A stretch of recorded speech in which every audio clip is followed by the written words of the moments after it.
Coach Tony, Wrestling Podium Performance, and today is PAUSED Bench Press Day. It is Saturday. So what I'm going to be doing in today's vlog is essentially just explaining the benefits of doing PAUSED bench press as well as doing chin-ups with a pause. See, a lot of people when they're doing these lifts, they go through as quick as possible. They're missing out on a lot of added benefits, and that's leaving results on the table.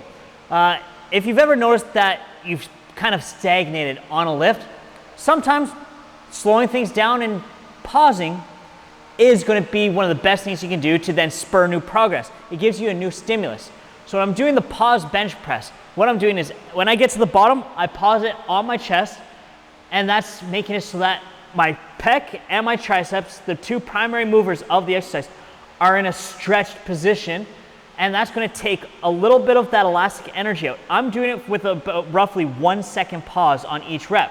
So when I get down there, it's okay, pause, and then press. So by pausing and reducing the elastic energy, so just think of your muscles as a little bit of an elastic band. When you pull an elastic band and let go, it returns.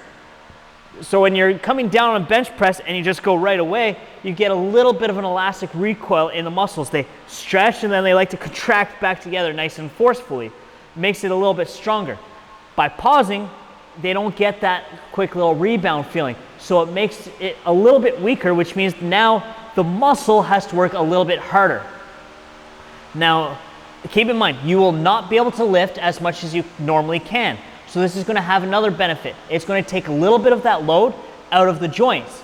If you've noticed that, you've got an achy shoulder or elbow from doing bench press, this can be a way of still getting that motor pattern in, getting the muscle to really work hard, while at the same time giving the joints a little bit of a break.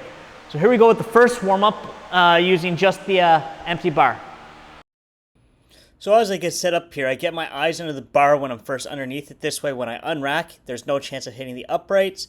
And then it's just up, over the shoulders, bring it down, press. Really, literally, that simple for it. Nothing overly complicated. Elbows tight. So here we go, a second warm-up, just doing 95 pounds for this. I'm only going to be going for 2, maybe 3 reps, depending on how it feels. If it feels good, I'll do 2. If I still feel like I need to get things kind of squared up, I'll add in another rep. A lot of people, when they're doing a warm-up, they do too many reps on their warm-up. So they're fatiguing themselves and reducing their workout performance. The warm-up is there to do just that, warm you up. It's not to be a workout on its own. You do a couple reps, get into the workout. Don't waste so much time warming up. I see people doing all kinds of drills and whatnot. Some of these drills can be great, but at the same time, a lot of times you end up wasting a lot of time and energy. You only have a finite amount of energy that you can use to have a quality workout. Don't waste it warming up. All right, so I'm only going to be going with 150 pounds, the same way that I used last week. It's nothing to really be super hyped up about, but for me, for a pause for 6 to 8 reps, it is a challenge. If you notice that you get stuck at the bottom of your bench press, a lot of times it's stuck on your chest, lower the weight 5 to 10% and give paused bench press a try. That way, that spot where you're constantly going to be weak at, you're able to work at getting stronger in that initial press. It's just like doing the pause squats, doing the pause deadlifts. That initial push for you is the weak point. So focus in on that by reducing the weight a little bit, but by pausing, you reduce the elastic energy. So the muscle itself has to forcefully squeeze and contract a lot harder. You're going to get more of those type 2 fibers to really get engaged and get recruited. Then when you go back to doing your regular bench press, you should have a little bit of extra strength at the bottom. So here we go with the set. One more note on the paused bench press. At the bottom, I'm not actually trying to lift it. I'm allowing the weight to give me a bit of a loaded stretch so that I'm here and the weight is pushing down. It's my rib cage that's preventing it from going any further. So my pec as well as my triceps are both going to be in a stretched position. So they're now going to be a little bit weaker when I go to press. That's why a paused bench press is going to be so beneficial for improving the initial push, because those muscles are working harder. When you're doing paused variations, you want to be looking at kind of like 1 to 4 seconds basically. 1 second, you're losing a good chunk of the strength, but by the time you get to about 4 seconds and up, you've lost almost all of that elastic recoil that the muscle has. So by the time you get to 4 seconds, you're going to lose quite a bit more strength. So each second up to 4, you're going to lose more and more strength. So you'll be weaker, but the benefits can definitely come from that. Something else that can also be a major benefit from doing that is it can help you gain new mobility that you have lost over years of not going through either full range or not, as most of us do, by neglecting your own body maintenance and stretching to maintain full range of motion, to maintain the flexibility, to maintain the suppleness of the muscle. This is the end of my rest week, my deload week. So I'm still going to be doing that volume set of the bench press. This way, I'm still keeping the work capacity there. I cut the number of working sets of the top weight down from 4 down to 2. Now I do the volume set, and I'm just focusing on just getting tension in the muscle and getting a little bit of fatigue there. One thing that I do notice a lot of people when it comes to bench press don't do is take a big enough breath. They kind of take a little shallow breath. No, fill up that chest cavity, fill the lungs, get the diaphragm moving, big breath. Now, if you compare that to previous weeks on the volume set, it moved a lot easier. That's just because I didn't do 4 sets of work pre-fatiguing the pec, the triceps, and the shoulder. So that's why doing it this time, I didn't even have to take a second breath. I didn't really have to do anything. I could just keep it in motion. I'm pairing the paused bench press up with the paused chin-ups.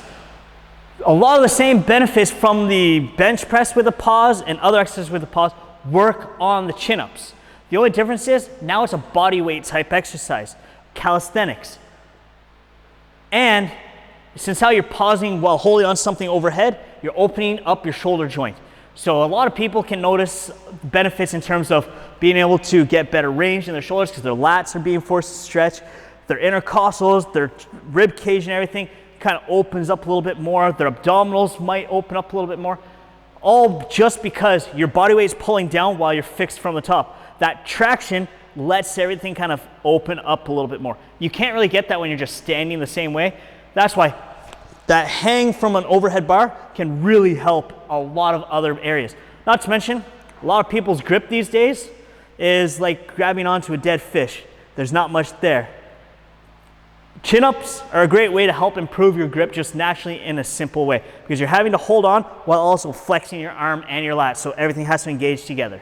With chin-ups, one of the big things on the execution, most people, they kind of stop when they get to about here. No, straight arms to the bottom, all the way down. Get the biceps fully stretched, get the lats fully stretched. That way you're getting the most bang for your time. So right here, I'm set up at a hang, and each time I pull explosively up, and then back down, hang, pull up quick, explosive. Each time I'm aiming here to get basically to my sternum above the bar. That's what I'm really aiming for, especially on this set. And being a deload week, I can really push the envelope there. And then a hang, and the last rep, and then we drop off. All right, so that's everything for not only this workout, but this training cycle in general and this rest week. Next week, everything's gonna be changing. My post-workout shake is gonna be the usual. 1 scoop of ATP Labs grass-fed whey, a half scoop of their greens and reds whole food mix, as well as 5 grams of creatine monohydrate from Clean Athlete. If you want to get 10% off an order from ATP Labs, go to the website in the link below, that's htplabs.com, and use code RISLING10, that's RISLING10 at checkout to get your discount.